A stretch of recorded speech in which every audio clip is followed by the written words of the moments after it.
안녕하세요. 에이골프 정승진입니다. 다운스윙에서 상하체가 회전하는 부분은 아주 중요한데요. 다운스윙 이 상하체 회전을 통해서 레깅 같은 부분도 그렇고요. 다운스윙의 궤도도 그렇고 파워와 스피드가 만들어진다고 제가 다른 영상에서도 여러 번 말씀드린 적이 있습니다. 골프 역학에서는 상하체가 회전하는 구심력에서 거의 모든 파워가 만들어진다고 설명을 하기도 하고요.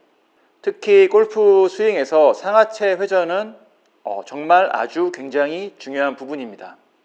물론 디테일하게 다운스윙에서 하체가 먼저 회전을 하고 골반도 왼쪽으로 살짝 움직이면서 체중 이동도 생겨야 되고 이런 자세한 부분도 중요하지만 많은 분들이 아예 상하체가 움직이지 않아서 문제가 되는 경우가 많은 것 같습니다.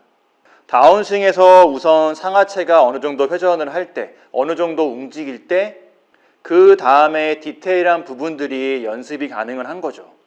기본적인 회전이나 전체적인 회전이 아직은 안 되는데 하체를 먼저 회전하는 것 같은 이런 자세한 부분, 디테일한 부분을 먼저 연습을 해버리면 오히려 역효과가 생길 수도 있습니다. 그래서 오늘 영상에서는 많은 분들이 다운스윙에서 상하체 회전이 안 되는 이유, 상하체가 움직이지 못하는 이유를 설명드리려고 하는데요. 골프 스윙은 짧은 시간 동안에 모든 동작이 다 연결되어 있다는 특징이 있기 때문에 흐름이라는 부분이 굉장히 중요합니다. 우리가 모멘텀이나 시퀀스나 보상 동작, 작용, 반작용 이런 부분들도, 이런 단어들도 모두 스윙 흐름과 관련이 많죠. 간단한 예를 들어 보여드리면 백스윙에서 손목을 돌리지 않고 클럽 샤프트가 가파르게 올라가면 다운스윙에서는 클럽 샤프트가 눕혀지면서 레깅이 만들어지는 것처럼 이런 흐름은 스윙의 흐름을 잘 이용한, 올바르게 이용한 예라고 할 수가 있습니다. 아마추어 골퍼분들은 반대의 흐름으로 하는 경우가 많죠. 상하체 회전도 이런 흐름을 잘 이용하면 다운스윙에서 상하체를 움직이기 좋고요. 회전하기 좋고요. 흐름을 반대로 타면 상하체 회전이 막히게 됩니다. 잘못된 상하체 회전의 흐름을 제가 먼저 보여드릴 건데요. 많은 분들이 백스윙에서 상하체가 이런 식으로 높아지는 경우가 많습니다. 골프 스윙은 클럽을 들었다가 내리는 동작이 있기 때문에 본능적으로 상체가 펴지거나 하체가 펴지면서 전체적으로 높아지는 경우가 많죠. 본인 스윙을 촬영해서 점검을 해보시면, 촬영해서 확인을 해보시면 거의 대부분의 아마추어 분들은 백스윙에서 머리나 상체가 전체적인 높이가 높아지는 분들이 많을 겁니다. 백스윙에서 어떤 이유든 높아졌다면, 상하체가 높아졌다면 다운스윙에서는 팔과 클럽을 밑으로 내리면서 상하체를 다시 숙이게 됩니다. 내리게 되죠. 움츠러든다는 표현이 더 정확할 것 같은데 백스윙에서 상하체가 높아졌다면 다운스윙에서는 상하체가 움츠러드는 흐름으로 연결될 수밖에 없습니다.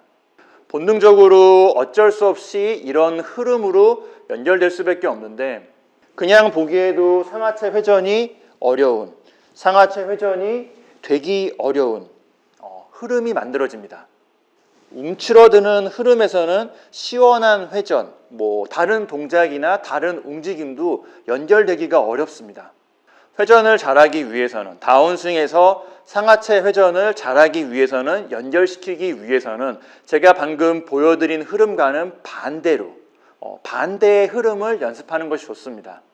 살짝 낮아지는 것처럼 움츠러들었다가 임팩트와 팔로우스루 구간에서 다시 높아지면서 펴지는 것이 상하체 회전에는 훨씬 더 도움이 되죠. 프로들의 스윙을 보면 거의 대부분 이러한 흐름으로 상하체를 회전하고 있습니다. 백스윙에서 살짝 낮아지고 임팩트와 팔로우스루 구간에서 상하체가 회전하면서 상하체가 높아지면서 상하체가 펴지면서 강하게 회전을 하면서 스윙을 하죠.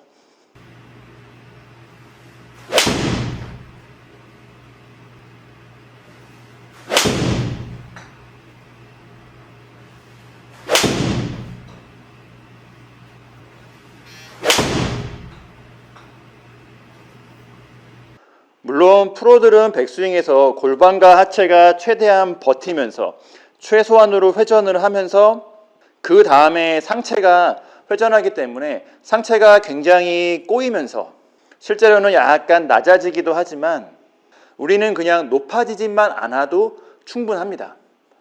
그대로 유지하는 정도만 되어도 프로들 정도만큼은 아니지만 임팩트와 팔로우 스루 구간에서 상하체가 회전이 되면서 상하체가 자연스럽게 회전이 되면서 자연스럽게 펴지면서 상하체 회전을 도와줄 수가 있는 거죠. 이 정도의 흐름만 있어도 다운스윙에서 상하체 회전에는 정말 큰 도움이 됩니다. 반대로 높아졌다가 움츠러드는 흐름, 높아졌다가 굽혀지는 흐름만, 이 흐름만 아니면 됩니다. 그럼 백스윙에서 상하체가 높아지는 이유, 이 부분도 간단하게 설명을 드리면 대부분은 상체보다는 하체와 골반 부분에서 문제가 생기는 경우가 많습니다. 먼저 백스윙에서 골반과 하체가 너무 회전을 해서 하체가 쭉 펴지고 그 다음에 높이가 높아지고 그리고 다운스윙에서 다시 낮아지면서 상하체 회전이 막히는 경우가 많죠. 뭐 골반이 너무 회전하지 않아도 뭐 다른 이유로 하체가 쭉 펴지면서 높아지는 경우도 있기는 한데요. 둘 다 해결 방법은 비슷합니다. 백스윙에서 하체가 최대한 굽힌 상태를 그대로 유지한다는 느낌으로, 물론 그런 느낌으로 해도 골반이 회전하면서 하체 또한 살짝 굽혀지고 펴지고 이런 동작이 생기기는 하는데 최대한 버티는 느낌으로 골반과 하체의 회전이나 움직임을 최대한 제한하면 상하체가 높아지는 것도 제한할 수가 있고요.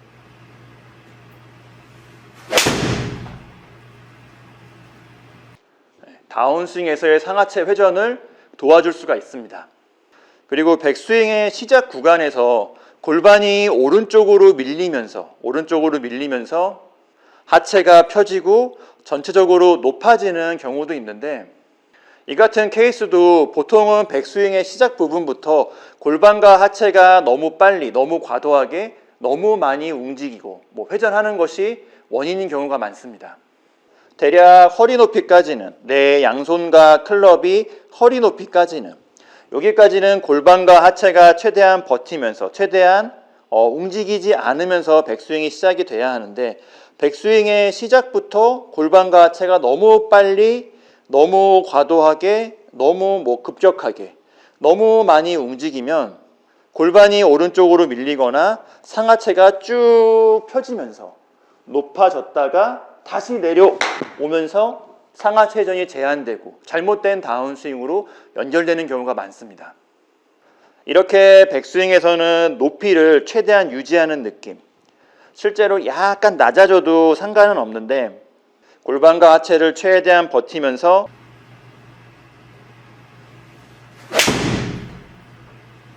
높이를 유지해 주시면 다운스윙에서 상하체 회전을 하는데 조금 더 쉽게 할 수가 있습니다. 상하체가 회전하기 좋은 스윙의 흐름이 생기는 거죠. 기본적인 상하체 회전이 이렇게 만들어진 다음에 그 다음에 디테일한 부분들을 연습을 해서 골반이 먼저 돈다거나 체중 이동을 이용한다거나 왼쪽 골반을 뒤로 뺀다거나 이런 디테일한 부분들을 연습을 해서 더 효율적인 상하체 회전을 만들어 주시면 되겠습니다. 오늘 영상은 여기까지이고요. A골프 정승진이었습니다. 감사합니다.